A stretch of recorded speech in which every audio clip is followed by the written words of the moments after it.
Existe um problema recorrente na nossa área de desenvolvimento de software que sempre surge à tona. Esse problema é algo que a gente está sempre reclamando dele e ele nunca desaparece. Você com certeza já ouviu algo do tipo de hoje em dia os devs só aprendem framework, esses devs de bootcamp não sabem nada. Ou então, os desenvolvedores de hoje em dia só copiam e colam do ChatGPT, eles não entendem como nada funciona. E eu tô aqui, eu vou argumentar que esse problema existe há muito tempo, que sim, ele de fato é um problema, a gente deveria vencer esse problema, mas ele é um problema que não vai acabar. Eu acho que daqui 30 anos a gente ainda vai estar falando que isso é um problema na nossa área, só que você, individualmente, pode corrigir isso na sua carreira. E você, individualmente, melhorando isso pra você vai ter uma carreira melhor. O que eu tô falando aqui é disso daqui, da diferença entre conhecimento raso e conhecimento profundo na área da computação. A gente vai, ao longo desse vídeo, diferenciar o que são esses dois, eu vou te explicar o que é cada um desses, eu vou te explicar porque que hoje em dia todo mundo fala que o dev só tem conhecimento raso, eu vou te mostrar o porquê que eu acho que você precisa ter esse conhecimento profundo,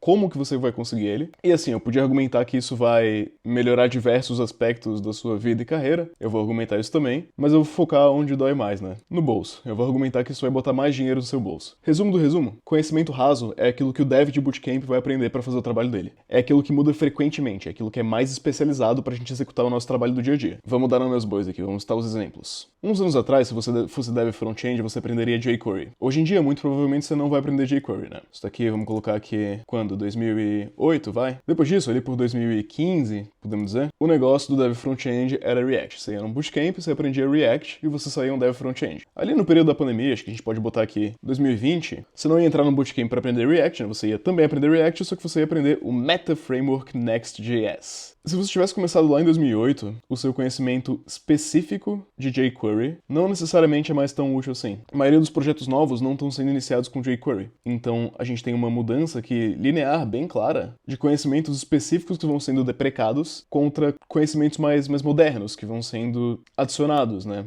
Você tem ferramentas que vão mudando frequentemente. Mas essas ferramentas, todas essas ferramentas, elas estão em cima de uma mesma base, que é JavaScript. Então, nesse nosso exemplo, JavaScript é um conhecimento um pouco mais profundo. Ele ainda é relativamente raso, ainda é uma linguagem que no futuro pode ser que você utilize outra linguagem, mas se você aprendeu JavaScript lá em 2008 e lá em 2008 você aprendeu jQuery, muito provavelmente você não usa jQuery hoje em dia, você ainda usa JavaScript. Só que aqui embaixo tem uma camada que é mais importante ainda. Todos esses frameworks, essas libraries de front-end, elas servem para interagir com o browser através da DOM. É isso que elas estão fazendo. O conhecimento profundo aqui é como que um browser funciona, é como que a DOM funciona. Esse conhecimento aqui, ele não vai mudar independente do qual framework você utiliza, entendeu? A gente tem algo aqui que é uma constante. Se você aprendeu lá com o Netscape como que browsers funcionam, óbvio, os browsers evoluíram, mas aquele seu conhecimento, ele ainda é útil. Trazendo um exemplo aqui do canal, né, que a gente fala bastante, DSA, estrutura de dados e algoritmos, isso é o que não muda. A linked list foi inventada em 1955 e ela ainda é bastante utilizada. Se você aprender hoje sobre uma linked list, ela provavelmente vai ser útil ainda daqui 50 anos. Do ano 55 até agora, já deram praticamente 70 anos que linked lists são usadas. E né, fazer um jabá rapidinho, se você quer aprender mais sobre estrutura de dados e algoritmos, eu tenho um curso, o link tá na descrição. Mas voltando ao vídeo, vamos falar um pouco sobre conhecimento raso e por que isso é um problema.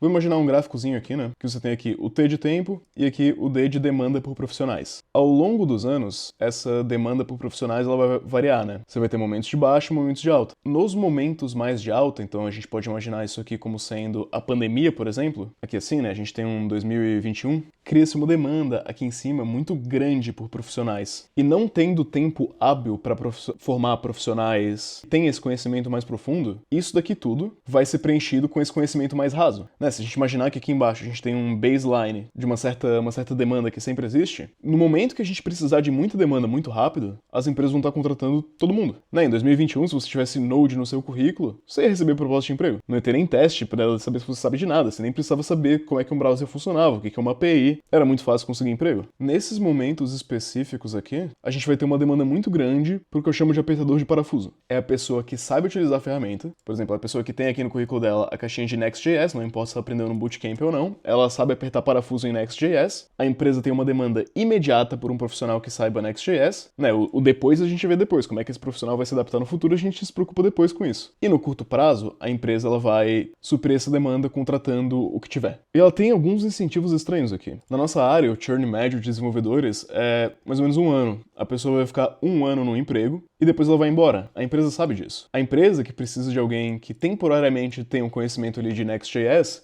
às vezes ela nem tá se importando se você vai ser um bom profissional pro longo prazo, porque ela sabe que você não vai ficar. Ela sabe que daqui a 1 ano você provavelmente vai embora. Num cenário desse, de pandemia também, a gente tem muitas startups, muitas empresas fazendo MVPs, muitas empresas migrando para o digital, né? Empresas que só tinham presença física foram obrigadas a se tornarem digitais imediatamente. E nesse momento de muita criação de coisas, esse tipo de trabalho específico, o trabalho que vai do zero até um MVP, ele é um trabalho de tutorial. Ele é um trabalho CRUD, ele é um trabalho que um dev de bootcamp vai conseguir fazer. E lá na frente, bom, o MVP possivelmente vai ser reescrito. Se a empresa é uma fábrica de software, ela provavelmente vai fazer o software para uma empresa. Não importa se o software tá bom, se ele vai precisar de manutenção depois a batata quente já vai ser jogada para outra pessoa. Às vezes, a ideia da própria empresa, a ideia da própria startup é ser vendida. É fazer um produto, ganhar muitos usuários e vender a própria empresa. Então, assim, não necessariamente a gente tem uma visão de longo prazo de produtos duradouros ou de pessoas com carreiras duradouras. Nesse momento de pandemia, a gente tem uma série de incentivos absurdos para a gente ter o máximo possível desse conhecimento raso, do apertador de parafuso Node, do dev de bootcamp. O foco aqui não era necessariamente qualidade, né? Na verdade, na nossa área, em muitos momentos, o foco não é qualidade, mas aqui era menos ainda. Tudo isso para dizer o seguinte: a nossa indústria, as empresas, as pessoas, tudo tem um churn absurdo. Tudo tá numa porta giratória eterna de pessoas que são temporárias, empresas que são temporárias. O objetivo de tudo é ser vendido o mais rápido possível. Isso pode ser bom para as empresas, isso pode ser bom para os empreendedores, isso pode botar dinheiro no bolso. E isso aqui, se você for nessa onda aqui de apertador de parafuso, não vai ser bom para sua carreira. Você vai ser o dev júnior de 10 anos. Essa replicação de conhecimento de bootcamp, de CRUD muito básico, de coisas que não tem uma profundidade muito grande, você vai ficar fazendo isso daqui. Você vai sempre estar migrando para um framework mais novo, sem adquirir conhecimentos profundos duradouros, e você vai estar sempre sendo um desenvolvedor júnior. Se você sempre fizer um CRUD do zero, você nunca vai lidar com problema de escalabilidade. Você provavelmente não vai passar numa entrevista do Google de System Design para que eles querem alguém que lide com milhões de usuários. Você provavelmente não vai virar tech lead numa fintech que precisa lidar com pagamentos concorrentes, porque você nunca viu esse tipo de problema. Você está focado num problema muito superficial, que não é um problema de computação, ele é um problema de como utilizar uma ferramenta. E todas as vezes que esse mercado piora, como piorou recentemente, né, você vê que esse excesso de profissionais aqui é totalmente cuspido para fora, o pessoal que só aprendeu o mais básico, porque no momento que tem mais profissionais do que empregos, as empresas podem optar pelos melhores, e os melhores são aqueles que têm o conhecimento mais profundo, aqueles que têm mais conhecimento. Então, o eterno desenvolvedor júnior ele vai ser cuspido para fora. Você vê, eu acho que você deve estar sentindo isso, né, que atualmente os processos seletivos estão dando prioridade para pessoas que têm faculdade, estão dando prioridade para pessoas que têm certificações, estão dando prioridade, estão fazendo processos mais burocráticos, porque você não tem mais essa necessidade de contratar tão rápido quanto tinha na pandemia, porque, né, não tá rolando tanta contratação assim o tempo todo. Você tem mais tempo para focar na qualidade de cada profissional, você tem mais tempo de tentar auferir se aquele profissional tem um conhecimento profundo. Por isso que tá mais popular. Entrevistas de Elite Code, entrevistas de System Design.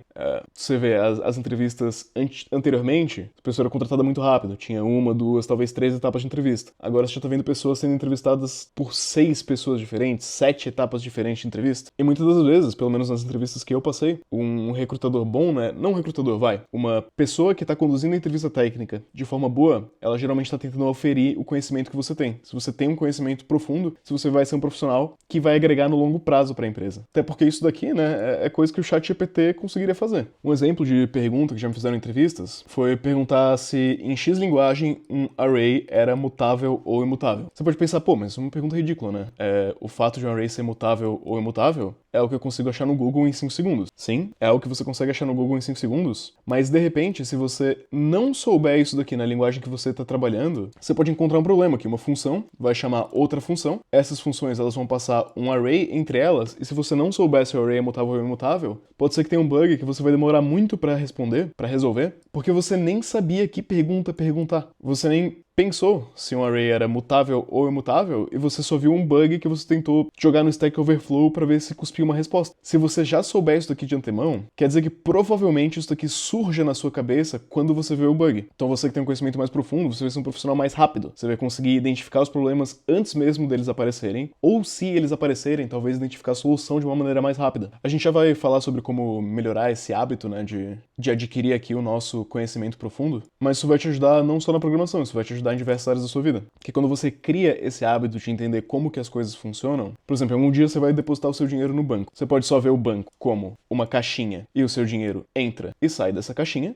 né? Você bota o dinheiro no banco, o dinheiro tá lá, quando você saca o dinheiro sai da caixinha. Só que se você se perguntar como que isso de fato funciona, como que essa caixinha aqui que é o banco realmente funciona, você vai ver que a história é totalmente diferente disso. Quando você cria o hábito de olhar num nível de profundidade maior do que o que a gente está acostumado, você provavelmente vai se perguntar isso quando você for no banco. E esse questionamento vai te levar a tentar entender pelo menos por cima como que um banco funciona, e isso pode te ajudar a tomar decisões melhores com seu dinheiro. Pode te ajudar a escolher bancos mais seguros, a fazer aplicações melhores dentro do banco, aplicações mais seguras, a saber para quem que o banco está emprestando seu dinheiro, para onde que ele está indo, o que acontece se o banco quebrar. Isso é útil não só na programação. E bom, eu acho que eu já devo ter te convencido, né? Ou pelo argumento de que você vai ser um dev melhor, ou pelo argumento de que isso cai em entrevistas, esse tipo de conhecimento é relevante para conseguir um emprego melhor, ou pelo argumento do banco, né? Acho que a gente já comentou bastante aqui na linha do dinheiro já. Então vamos falar um pouco desse conhecimento mais profundo, o que ele é, quais são os exemplos dele, como que você melhora nele, como que você estuda isso aqui de fato, né? Agora que eu já te convenci que isso aqui é importante, agora que você tá aqui comigo e que você realmente acha que existem lacunas no seu conhecimento que você precisa preencher e que elas vão ser úteis no longo prazo e que elas vão ser constantes na sua carreira, esse conhecimento ele é um pouco mais difícil de enxergar. Ele vai se manifestar de uma maneira um pouco mais sublime nos códigos que você escreve, porque é o seguinte, no dia a dia, você provavelmente está trabalhando com Node, né? Não necessariamente Node, é algum framework. O que você está enxergando no seu dia a dia de demanda no trabalho é isso daqui, é o Node. Se você não tem o costume de pensar um pouco mais, o que você está enxergando aqui é, sei lá, um Express, um Prisma ORM, de repente, você está olhando para essas coisas e como resolver problemas dentro dessas coisas. E tudo isso daqui é extremamente importante. Você não consegue fazer o seu trabalho sem esse conhecimento. Se você trabalha com Node, com Express e com Prisma, você não consegue só derivar como que as coisas funcionam através do seu conhecimento de como um servidor funciona. Não vai dar certo. Mas se você tem, por exemplo, um conhecimento profundo em SQL, em como SQL funciona, e você já teve experiência com qualquer uma ORM, você provavelmente vai ser muito melhor utilizando Prisma do que alguém que não conhece SQL, ou do que alguém que conhece bastante Prisma, só que não faz a menor ideia de como as coisas funcionam. Se você sabe SQL, se você já mexeu com qualquer ORM, você vai conseguir aprender Prisma muito rápido e ter uma maestria de Prisma muito rápida. Esse conhecimento mais profundo, ele é bom no longo prazo. Ele não é algo que vai fazer muita diferença no imediato, né? Se você aprender SQL hoje, amanhã o seu código no Prisma talvez não mude nada. Talvez a diferença seja muito pequena. Mas no longo prazo, você vai ser um dev mais rápido em mexer com Prisma e você vai fazer escolhas melhores com o Prisma se você souber como que o SQL funciona. E esse tipo de conhecimento ele vai acontecer principalmente quando você esbarrar em problemas cabulosos. Problemas quando o ChatGPT não conseguiu te ajudar e você tem que de fato entender o que está acontecendo para conseguir solucionar o problema. Então vamos para uns exemplos um pouco mais na prática, né? Eu gostei desse daqui, deixa eu dar uma modificada. Em cima do JavaScript, imagina que você é um dev React, tá? Em cima aqui do JavaScript, a gente tem o React, e em cima do React, uma das partes importantes do React, né, uma das features mais importantes, é o tal do useState. Se você não sabe o que é isso, useState é uma função do React para fazer reatividade, basicamente. Saber utilizar o useState é o que você definitivamente precisa como desenvolvedor. Se você é um front-end que trabalha com React, né? Óbvio. Agora, se você quer entender, se você quer aprender algo que você vai carregar por mais tempo, que vai ser útil independente de se você está usando useState, ou se você está usando React, ou se é Vue, ou Angular, ou qualquer coisa, é descer um pouco o nível. É você pegar essa API do React, esse useState do React, e se perguntar como que ele funciona. O que o useState está de fato fazendo por debaixo dos panos, né? React nada mais é que uma lib de JavaScript que manipula a DOM. Então, existe uma interação aqui, existe algum nível de algo está acontecendo, que pode ser implementado com React ou pode ser implementado com JavaScript puro, afinal de contas, React é apenas uma lib em cima de JavaScript. Esse algo está de alguma forma manipulando a DOM e isso está de alguma forma interagindo com o browser, certo? O conhecimento de como que o React faz para alterar a DOM, onde que o JavaScript entra nessa história, como que isso interage com o browser, esse é o conhecimento profundo. É isso daqui. É o que está acontecendo de fato. Você pode pensar, bom, mas como que isso ajuda no meu trabalho? Cara, em algum momento isso vai te ajudar no seu trabalho, porque você vai estar usando o useState e o seu NPM vai falar too many re-renders. Se você é front-end, você sabe do que eu tô falando. Quando você lê essa mensagem de erro, pela primeira vez, é que você percebe que você não faz a menor ideia do que está acontecendo.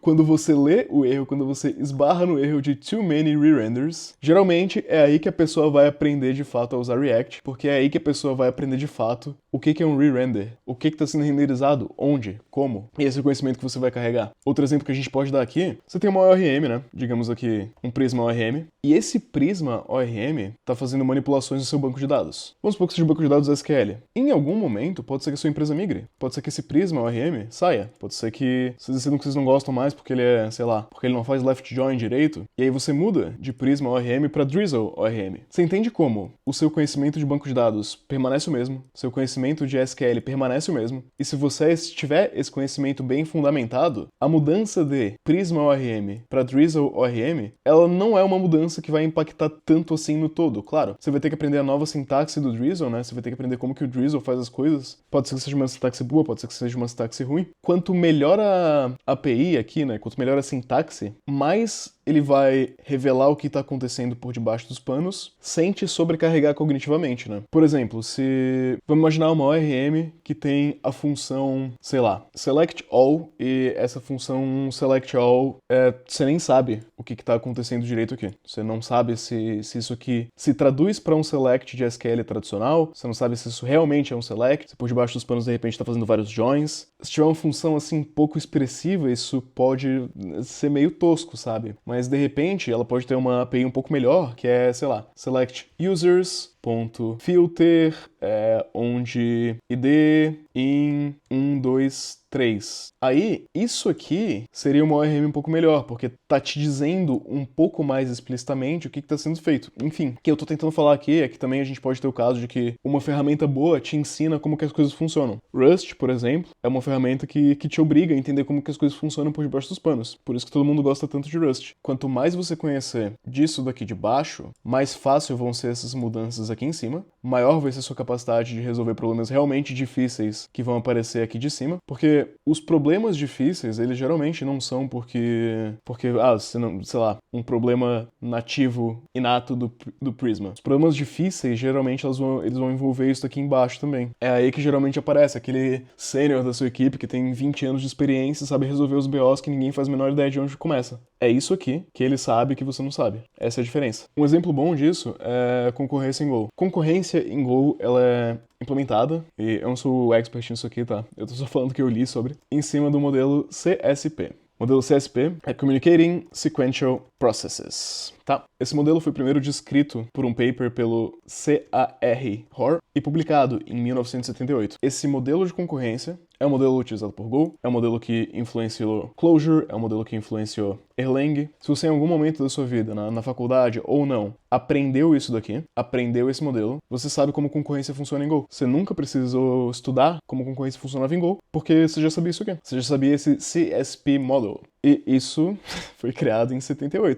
São quase 50 anos que isso daqui é relevante. O fato de ser Go pouco importa, porque está em cima de um modelo da computação que já existe há muito tempo. Conhecer esses modelos vai fazer com que seja muito rápido você aprender Go, por exemplo, ou qualquer outra linguagem. Porque você sabe o que está acontecendo, você sabe os conceitos da computação que estão ali por debaixo, né? As estruturas de dados, como a gente falou, mudam muito pouco. Então a gente pode ir para nossa listinha aqui no final, né? A gente pode separar o que é raso e o que é um pouco mais profundo. Na lista de coisas que são mais rasas, e de novo, não é que não é importante, é bem importante, você precisa saber tudo isso. Só que é um conhecimento que é um pouco mais efêmero, é um conhecimento que vai mudar muito mais rápido e que você vai ter que reaprender o tempo todo, enquanto conhecimento profundo é aquilo que não muda, é aquilo que é estável, é aquilo que você vai usar na indústria inteira, na sua carreira inteira, dificilmente vai mudar. Então, dentro do conhecimento raso, a gente tem frameworks. Todo framework ele é um conhecimento específico e provavelmente todo framework que você vai parar de usar daqui 10, 20 anos vai surgir algo melhor. As ORMs em específicas, elas mudam o tempo todo. As libs que você usa. As linguagens que você usa também não é tão raso, é um pouco mais profundo, porque é um pouco mais de baixo nível, né? Mas sim, as linguagens também mudam. Se você aprender computação, você não vai ter muita dificuldade de aprender Java, ou aprender Python, ou aprender C. É tudo muito parecido. APIs de forma geral, ferramentas de forma geral, enfim, né? Conhecimentos específicos. Isso aqui é muito importante se você é mais júnior, só que conforme você vai atingindo uma certa senioridade, você não pode deixar de aprender as coisas que são um pouco mais imutáveis. A gente já falou aqui, né, de estruturas de dados e algoritmos. Isso praticamente nunca muda. Uma árvore binária é uma árvore binária há mais de 30 anos. Você pode não usar ela todo dia, mas ela vai ser relevante daqui a 30 anos. Como browsers funcionam desde o Netscape, mudou, mas é relevante. É um conhecimento que não importa qual framework, qual linguagem você está usando, um browser é um browser. Funcionamento de computadores. Um amigo meu estava reclamando que parece que os desenvolvedores sabem mexer com Node, mas não entendem como é que um computador funciona. Quais as partes de um computador, o que faz o quê? O que é um cache miss, o que é um segfault. SQL a gente pode argumentar que não é tão profundo assim, né? Porque pode vir a mudar, mas tá aí há muito tempo. E é um padrão na indústria há muito tempo. Eu argumentaria que SQL é um conhecimento um pouco mais profundo. Funcionamento de banco de dados em geral. Em resumo, é basicamente entender como que as ferramentas que a gente usa funcionam. Quer um projetinho legal pra fazer pra entender como é que as coisas funcionam? Pega isso aqui da esquerda, tenta criar um framework, tenta criar uma ORM, tenta criar uma lib, uma linguagem, uma IDE, por exemplo, um browser. Você pode tentar criar um browser, você pode tentar criar o seu próprio banco de dados. Se você acha que você entende como que um banco de dados funciona, tenta criar um banco de dados. Você vai aprender rapidinho que você não sabe como um banco de dados funciona. Novamente, né, fazendo um jabazinho aqui, a gente tem um curso para ensinar estrutura de dados e algoritmos, eu acho que é um conhecimento importante. Link tá na descrição, você pode não achar importante também, você pode focar nessas outras coisas, você não precisa nem me escutar, você não precisa fazer comigo, mas eu acho que isso aqui, esse lado aqui da direita, vai ser muito bom para sua carreira. E a parte difícil disso daqui é que se você não fez faculdade, por exemplo, ninguém vai te forçar a aprender isso daqui. Né, esses projetos que eu citei, cria um banco de dados, é um projetinho bem de faculdade. Se você não fez faculdade, ou se você, assim como eu, fez faculdade e ignorou boa parte, ninguém vai te obrigar a fazer isso daqui. Você vai ter que fazer por conta própria. Nada disso daqui vai ser extremamente útil hoje. Nada disso daqui vai ser muito relevante agora. Isso aqui vai ser relevante aos poucos, mais no longo prazo. Isso que vai acelerar o seu entendimento no longo prazo mesmo. Quando surgir uma framework nova, você vai aprender mais rápido. Quando surgir um problema um pouco mais complexo, você vai resolver ele mais rápido. Quando você aprende isso daqui, você está se colocando mais perto daquele staff engineer que resolve os problemas que os outros têm, que ninguém consegue resolver. Esse conhecimento mais profundo, ele vai ser muito importante na sua carreira no longo prazo. Só que o difícil é que, né, ninguém te obriga a aprender isso. Não vai ser relevante hoje, não vai ser relevante amanhã. Ele vai ser relevante de uma maneira mais diluída ao longo do tempo. Isso que é o que vai te empurrar para a senioridade mais importante, né, na sua carreira no longo prazo, não no curto prazo. E se você não for uma pessoa naturalmente curiosa, pode ser difícil identificar quando que é uma oportunidade boa para aprender isso aqui. Só que todas as vezes que você tiver um problema, por exemplo, eu tô fazendo sei lá o que na ORM, ou então eu tenho uma task no meu trabalho que requer que eu trabalhe com use state. Vai e entende como é que o use state funciona. Eu tenho uma task no meu trabalho que requer que eu faça uma query no banco de dados usando o Prisma ORM. Entende como é que o Prisma funciona. Entende qual query que está sendo feito, entende como é que o banco de dados que você está usando funciona. Tenta tirar um tempinho em cada task para aprender esse algo a mais que você vai carregar consigo para a carreira inteira. E assim, para você aprender isso daqui, né, você vai ter que ser extremamente autodidata. É difícil, ninguém fala muito sobre essas coisas, são coisas que estão mais escondidas. Você vai ter que ir atrás por conta própria, você vai ter que ler documentação, você vai ter que ler artigo de como as coisas funcionam, você vai ter que tentar, como eu falei, criar o seu próprio framework, criar a sua própria linguagem. Você não precisa especificamente fazer essas coisas, tá? Mas coisas nesse sentido de sempre tentar entender como que a ferramenta que você está utilizando funciona, como que ela faz o que ela faz.